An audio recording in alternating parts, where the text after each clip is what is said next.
Assalomu alaykum aziz yurtdoshlar, qadrli kasbdoshlar. Bugun TPMS datchik haqida gapirib ketaman. Hammaga tushunarli bo'lishi uchun iloji boricha adabiycha gapirib ketaman.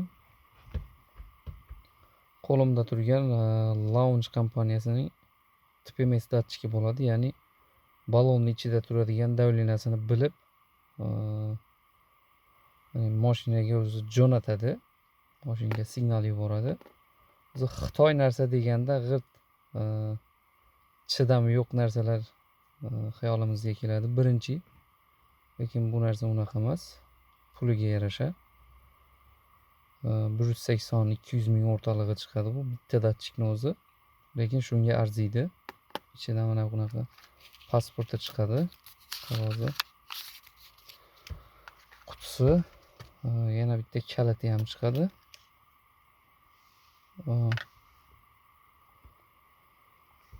Bu datchikning afzalliklari liboy mashinaga tushadi, hammasiga. Mashina saylamaydi, programmasini yozsa bo'ldi, ichini mikrochipini shu mashinaga moslasa bo'ldi. Ishlab ketaveradi полностью. Launch kompaniyasini o'zi launch narsasini ishlatgandan keyin launch narsasini olib ishlataman полностью. Boshqa apparat ishlatsam agar, shu narsasini ishlatsam, unga mos bo'ladi. Uni ham поддержка qiladi. Shuning uchun ko'pincha launch narsalarini ishlataman. Agar kimda Autel bo'lsa yo bo'lmasa XLU kompaniyasi bo'lsa, o'sha TPMSlarni или pultlarini o'shani ishlatadi. Har kim har xil. Qo'lida agar kimni qanaqa apparat bo'lsa, shu narsalarni olib ishlatadi полностью. Bizga mana unaqa launch Tucson kerak bo'ladi mana. Uni boshqacha sirlari ham bor, sal arzonroqlari ham bor. Shuni olib ishlatsa ham bo'ladi полностью. Bu kimda diagzon bo'lsa, o'shalar bilan ham ishlaydi, lekin bu original launch bo'lgani uchun hamma narsasi 100% поддержка qilib ishlaydi. Agar nima bo'lsa,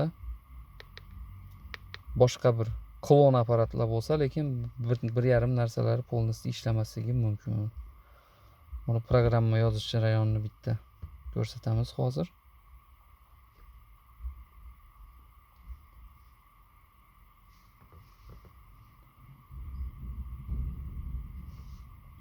Misol uchun yoningizga bitta mashina kelsa, datchiki yo'q yo bo'lmasa kuyib qolgan, batareyasi o'tirib, uni ID kodini olish imkoni bo'lmasa agar, balonni ichini ochib yo boshqa qilib yurish shart emas bu apparat bo'lsa. Yana bu davleniyalarni ham ko'rsatadi, ichi balon necha gradus qizganlarini ham ko'rsatadi, batareykasini ham ko'rsatadi, ichidagi hamma ma'lumotlarni chiqarib beradi полностью. Bizga hozir Amerika Tracker 2 ga moslab ko'ramiz hozir. Kiramiz. Tracker. Bizga kerak bo'ladi. Tracker 2 bo'lsa 24-yildan 29dan tutib 2019-yildan 24-yilgacha bo'ladi. Сохранить данные активация deyapti. Kiramiz, agar datchiklari yo'q bo'lsa, aktivatsiya qilasanmi deyapti, programma qilasanmi yo bo'lmasa обучение qilasanmi deyapti. O'zida borini обучение qilasanmi deyapti yo bo'lmasa programma qilasanmi, kopiyalaysanmi deyapti. Bizga programma kerak bo'ladi. Avtomatikmi yoki ruchnoymi deyapti. Yana keyin сохранить qilish, OBDga сохранить qilinadi deyapti. Misol uchun bizga hozir avtoni bosamiz. Bizda ya'ni ma'lumotlari yo'q bu datchikni. Shunday uchiga qo'yib qo'yamiz. Programma yozish uchun va avtoni bosamiz. Ketdi programma.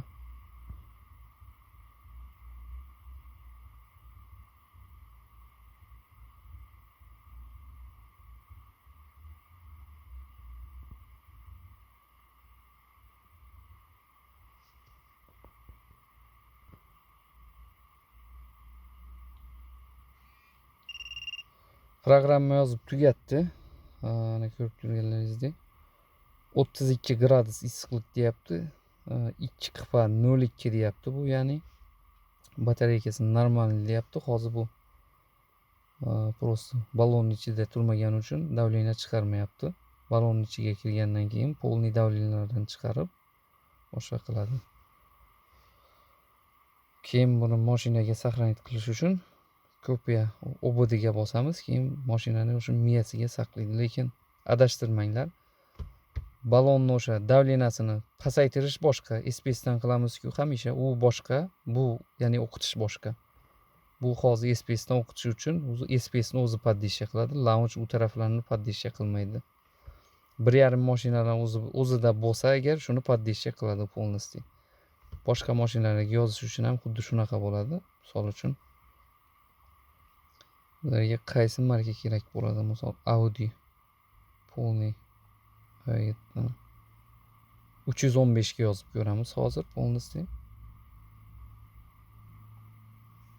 315 частота.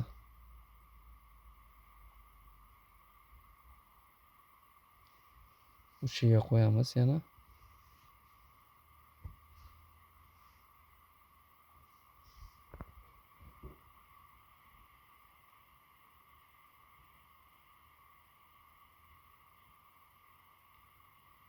Oldi ketdi, 315 ga yozyapti.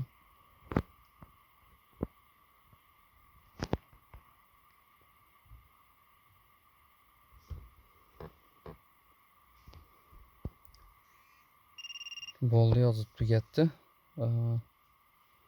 Mana chiqyapti 315 chastota bilan chiqdi. 315 430 chastota bo'ladi. Xuddi ana pultlarning chastotasiga o'xshagan. Unda ham o'zi chastota orqali masofadan o'zining chastotasi orqali ishlaydi.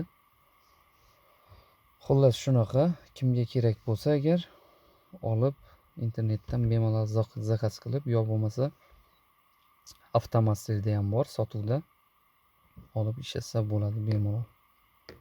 U datchiklar sotuvda ham bor bozorlarda, ularga programma yozish imkoni yo'q. Bundan olib qo'ysangizlar agar 4 ta olib qo'ysa, misol uchun kelgan mashinani полный qaytarmasdan o'zi BYD mi yo boshqasimi полностью nima mashina bo'lsa agar полный hammasiga tushadi ichida. Полный poddeshya qiladi. Agar kim qanaqa apparat ishlatsa, shu datchikidan olib qo'ysa, ichida полный poddeshyasi bo'ladi shu datchikni. Bozordan qidirib topishning iloji bo'lmaydi. Sifati ham zo'r, mana ko'rinib turibdi. O'zinikidan qolishmaydi tirik-tirikkina. Birga bir полный yana alyumin bu joylari ham полный ishlaydi.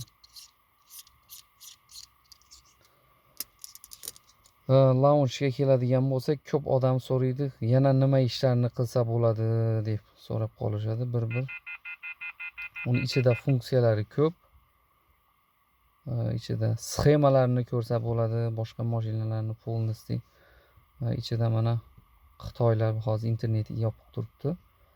Xitoylar bilan o'sha gaplashib, ichida modullarini ham ochtirsa bo'ladi полностью. Elektromobillarga ham qo'shsa bo'ladi. Ichida xullas ishlari ko'p. Pulli modullari ham ko'p. Hammaga rahmat, sog' salomat bo'lasizlar. Kimda qanaqa fikr bo'lsa, yozib qoldirib ketasizlar.